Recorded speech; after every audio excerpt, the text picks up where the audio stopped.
welcome back to my channel. This is Nurse Akosia, and today I want us to talk about nursing in the United States, what no one talks about. All right, so then let's get started. So today I want us to talk about the things that nobody talks about, the things that are very important, but then when you ask around, they just give you the basics. But then if you do not get much more information, you might end up making some mistakes, and that will actually cost you in the end. I went through the process after moving to the United States, and I got a few people to give me information, but then some of that information I had to do that research on my own. However, if you are not the research type, not everybody is good at doing research. So, yeah, I'm here for you to help you with all that information. So, then what I learned, what I realized along the way is what I want to share with you. And I also had some few people who actually will tell you exactly what you need to know. Okay? All right. So, first of all, I want to talk about the nurse who moved to the United States, or if you are in your home country and you want to move to the United States and work as a nurse. I want to talk about the credential evaluation that you will have to go through. When a lot of people think that when you move to the United States as a nurse, you only just start working as a nurse. No, it doesn't work that way. What happens is whenever with nursing, yes, you can actually work anywhere in the world with a nursing background or profession. However, you have to know that wherever you move to, you will have to get the license of that country to be able to practice. It's the same with where I come from, like Ghana. If somebody moves from the United States to Ghana as a nurse and they want to practice, they will still need a license in Ghana to be able to practice. So yes, when you get to the United States, first you will need to get your license. And in order for you to get your license, you have to go through the credential evaluation. The credential evaluation is actually done they want to compare your education to that of the United States. They want to make sure that it is comparable, like it's the same, so that whatever credential you have, like let's say if you have an associate's degree or if you have a Bachelor of Science in Nursing, then they can evaluate and then they give it to the Board of Nursing to continue with your nursing application. So yes, the credential evaluation is something that you're going to go through. What nobody talks about is time that it takes. Yes, some people will do it, others will just tell you you do your credential evaluation. If you are lucky and everything is processed fast enough for you to start, then it may take you up to 6 months. Yes. Especially when you are in the United States and you have to get all your information from your home country, and sometimes it becomes quite stressful if you do not get people to cooperate or if you do not get anybody to do things on your behalf. So it can take at least 6 months maximum. Sometimes it takes over a year. The credential evaluation actually expires after a year. So imagine if you will have to go through the process for over a year. Sometimes some people end up paying more than that. I didn't have to go through that, even though mine delayed a little bit, because people who know what I'm talking about. Yes, mine delayed a little bit, but yes, it can take up to a year and a half or more if you do not participate in the process. You will have to be calling them, and also contacting your people back in your country just to make sure you're able to speed up the process a little bit. There is one thing that I wouldn't tell you to do, but when I did it, it helped me. I wanted to speak to a manager. Yeah, I don't care if I'm a Karen. I wouldn't encourage, but then if things aren't going how you expect them to go, you can request to speak to a manager. It actually worked out for me, and because they realized that I was following up on the whole process frequently, but then things were delaying due to certain other things that were out of my control. So I had a manager take over my case, and then she assured me that she was going to make sure that everything pulls through before the expiry date. So yes, that is one. The second one I want to talk about is the application to the state. Yes, when you ask around, they're going to tell you that when you are doing the credential evaluation, you have to apply to the state. However, the timing, you have to make sure that the time that you use in applying to the state, you will have to wait a little bit. You have to make sure that your credential evaluation is almost complete before you apply to the state, because when you apply to the state, it also takes up to a year. And the application to the state includes scheduling for the Nclex. So you have to look at all those things. So if you are going through your credential evaluation, I would encourage you to apply to the state when you realize that all your documents have been sent over to the Credential Evaluation Committee and things are almost complete for you. Sometimes it's shown as it's going on the review.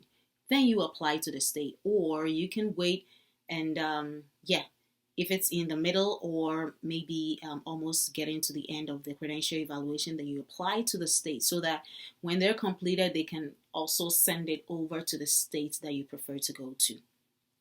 And with the state, when you apply, make sure that your license back in your country is still active during the application. For the state that I work in, they do not require an active status after you apply. So after I applied, along the way, my license expired back in my country. I called them and they told me, no, it's not a problem at all. So long as it was active when I applied, it is good to go. So find out from your state. Make sure you have all the necessary information so it doesn't go against you. Sometimes some people, it goes against them and they have to start everything all over again with the application to the state. But then be rest assured that the credential evaluation, once it's done, it can last you. You can use it to apply to the state again. It doesn't necessarily mean you have to start the whole process over. The third thing I want to talk about is the scheduling of the Nclex. It's all up to you. A lot of people do not know about this. Nobody schedules the Nclex for you. You schedule it yourself, you make the payment yourself, and that payment is not inclusive to the state's application. It is separate on its own. The Nclex application, I think, is $200 or something. Yes. And so you have to keep that in mind. Back where I come from, it is the Board of Nursing, it is the Nurses and Midwives Council that schedules everything for you. But here in the United States, you do everything on your own. You just have to make sure that your timing is actually good for you, because if you don't take care of some things, are going to expire. And you have to make sure that you know the information with the state as well. Some states do allow you to write with the same authorization to test, that is the ATT for the Nclex, over and over. Some states do not allow that. But then you have to wait a minimum of 45 days if you fail the Nclex to be able to retake it. And you can take it as many times as you want for a period of 4 years. If you still do not pass, then you have to go through a refresher and then you will have to reset. That is how it works with the Nclex. Another thing I want to talk about is the expenses. Yes, the expenses from scratch. So with the transfer of your license, which is the credential evaluation, the application to the state, the registration for the Nclex, and the preparation for the Nclex, everything all together can cost you at least $3,000 by the time you're done. Yes, I will not lie to you. You can contact anybody who transfer this, but it's not going to be like a one-time $3,000. It's going to be like in pieces. Like today, you have to pay $300 here. Tomorrow, you have to pay $200 here. You have to pay this. You have to do this. You have to. All together, when you add up the amount, it's up to like $3,000. That is why in one of my previous videos, I encouraged that if you are in the United States and you are transferring your license, it is good to get a job first, because you will need the money. Trust me. And then also after you pass the Nclex, what happens? A lot of people do not talk about the fact that before you start looking for a job, you have to make sure that you get your certification. That is, especially with a BLS, Basic Life Support. Any other certification, I wouldn't encourage you to do it, because depending on the unit that you go and work in, the hospital will actually pay for you to get it. But for you to be able to get your first job, first of all, get your basic life support, the BLS, because they all look at that. Some hospitals allow you to be employed and then give you a time up to maybe 3 months after employment to get your BLS. But then if you seriously want to get a job, then you will have to get your BLS to boost your resume. Another thing they don't talk to you about is internationally educated nurses. Even with your experience, it is quite difficult to get your first job in the United States. I will always say that I'm blessed. It wasn't that difficult. But then, from what I've heard, from what I've read on social media, and speaking to a lot of recruiters, yes, it's quite a difficult thing. You don't just get a job. Even with those nurses who actually went to school in the United States, it's not that easy. Some people actually can look for jobs for as long as 5 months, 6 months, and they will still be there not getting a job. So in one of my previous videos, again, I actually encouraged a nurse who was in the United States to, if it's not through an agency and you came here on your own, try as much as possible to volunteer in a hospital, or if you can be a CNA just to get the experience, because the nursing in the United States, even though the procedures and everything, the nursing process is the same, because of their advanced system, a lot of things are not the same. You will still have to learn. And that is where some hospitals are unwilling to go through, because they have to train you in all those equipments, and they're not ready for that. One other thing people don't talk about is your resume. Nobody's going to talk about your resume. But then when you want to get a job, make sure that your resume is catchy. Yes, I had to change my resume so many times because I had a nurse. A nurse told me that my resume, I have to make some tweaks to it. She actually gave me information as to how to present it. And I'm going to make a video about how to prepare your resume to make it catchy for you to get that job.